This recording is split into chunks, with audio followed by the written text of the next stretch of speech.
Would you end a million lives? Yes.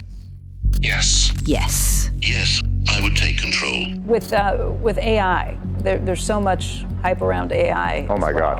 Is there stuff that's really there, really meat on the bones when it comes to this? So usually I'm the skeptic in the room. I am a true believer because we've been in AI and machine learning forever. That's the nature of interactive entertainment. GTA 6 is launching at a technological point where sci-fi is becoming reality, and this potentially makes GTA 6 the last traditional game. The AI and technologies that will be in the game at launch are changing day by day, and it's already quite likely that the AI implemented at launch will be continuously updated with newer and better models. AI will become so advanced that NPCs will behave and simulate human behavior in virtually every aspect. And with that comes the most advanced AI we've ever had in video games. Because from everything we've seen, they are building a proper functioning world. People with routines, traffic that actually behaves like traffic, and systems that remember what you do. That's a big shift. To put it in context, GTA 6 is estimated to make 1.2 billion in 24 hours. That's why Rockstar is investing in completely new systems and patents. Let's start with NPCs. The idea isn't just better looking pedestrians. It's a simulated society. Every NPC can have their own patterns, moods and routines. For example, that beach screenshot, we have lifeguards.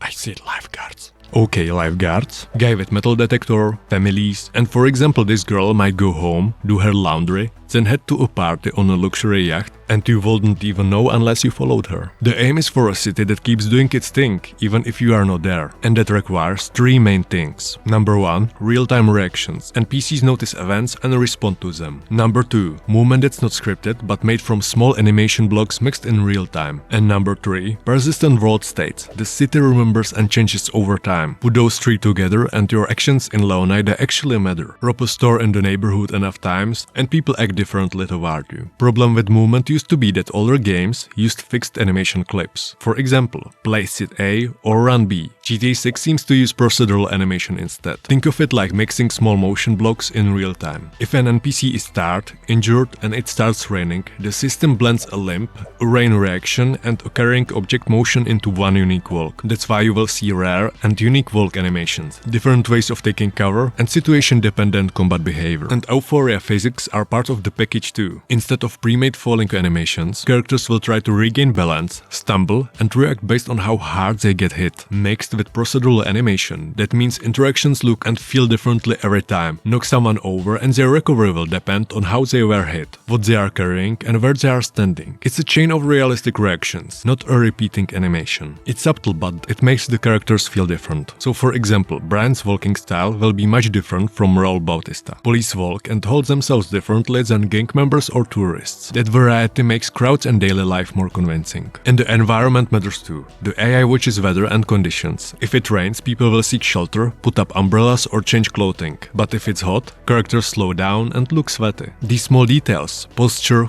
clothes, visible sweat, make a world that feels alive. Now traffic is getting a big upgrade. We already have a very advanced self-driving systems in real life. So instead of cars just following fixed points, the vehicle AI scans the entire road system. If a major accident blocks a freeway, cars will go different way instead of all getting stuck in the same traffic jam. Weather and road type influence decisions. For example, some drivers slow down in the rain or take different routes. And drivers also have personalities and skill profiles. For example, a street racer NPC drives differently than a Vice City grandma. That makes chases and everyday driving far more realistic and way more fun. Also, NPCs don't simply vanish when you leave the area. They keep moving on schedules, so when you return, things have progressed. For example, construction sites will progress over time. Fallen trees get removed from the road, and streets get busier or emptier depending on the time of the day. And police are changing too. Leaks suggest law enforcement will investigate like in real life. Witness reports, vehicle descriptions, detectives, and even canine units. Small offenses might be met with verbal de-escalation, while serious crimes trigger coordinated tactical responses. Cops can lose track of you if you break line of sight or change appearance. That makes planning and escape more meaningful. No more magical cop AI that always knows where you are. Important part of it is memory. NPCs remember players' actions. If you repeatedly terrorize a neighborhood, residents will avoid you or confront you later. That's more advanced than the honor system we had in Red Dead 2. It's behavior that changes over time. For example, someone you injured might come back for for revenge. The world's algorithm remembers everything you do. NPCs will react like in real society. People don't just run away anymore. They will film you. Those clips feed in game social networks and TV news. Your actions can make you a local celebrity or a notorious criminal. And that social layer changes how people behave. So you are not just interacting with NPCs. You are part of Leonidas' social machine that amplifies your actions. Now let's look at the world details that make those systems visible and playable. First, interiors. Patents show procedural interior generation. The engine takes room types like high-end, rundown or office and fills spaces with the right furniture and objects. That means more buildings you can actually enter, and each one can feel distinct without hand placing every single item. Of course, developers still check and tweak things, but the base density rises dramatically. More interiors equals more chances for unexpected things to happen. And out in nature, animals are being treated as real systems too. The wildlife AI builds believable pack and hunting behavior. Gators that ambush, deer that run away, and birds that scatter. Animals react to terrain and weather to survive and hunt. Hunters, fishermen, and other NPCs interact with wildlife. People will actually be out hunting or fishing in the same areas you visit. The countryside becomes another living area that can help you or hurt you. All of this runs on the next version of Rockstar's engine Rage 9. It's not just about graphics. Rage 9 seems built to run lots of AI processing. That's the reason this stuff takes so much time. Running thousands of independent AI routines is very demanding on the system. If the engine works as intended, you get dense, believable scenes instead of empty-looking Vice City blocks. Rockstar has said this technology is meant to enhance human creativity, not replace it. AI handles repetitive data-heavy tasks, so designers can focus on missions, story, and crafted moments. That's important. It ideally keeps authorship and intention in the hands of designers while making their work faster and easier. But there are wider effects too. When NPCs learn, remember, and adapt, the line between simulated behavior and something that feels real gets harder to see. That's exciting, and it raises a few questions about how these behaviors will be controlled. Still, as a technical step forward, it's huge. So yeah, GTA 6 isn't just gonna be a bigger map with fancy graphics. Rockstar is actually building a world that lives while you're not watching. Think about it, how crazy it is. Thousands of NPCs with their own lives. Traffic that actually makes sense. Buildings you can walk into, wildlife that hunts and hides, and physics that make every moment feel different. If Rockstar nail this, we are looking at a completely new standard for open world games. Not just a bigger, but actually smarter and more realistic simulation with tons of fun. Which of these systems are you most excited about? Let me know. Anyway, thanks for watching. I hope you enjoyed this video. If yes, hit the like button and I will see you in the next one, boys.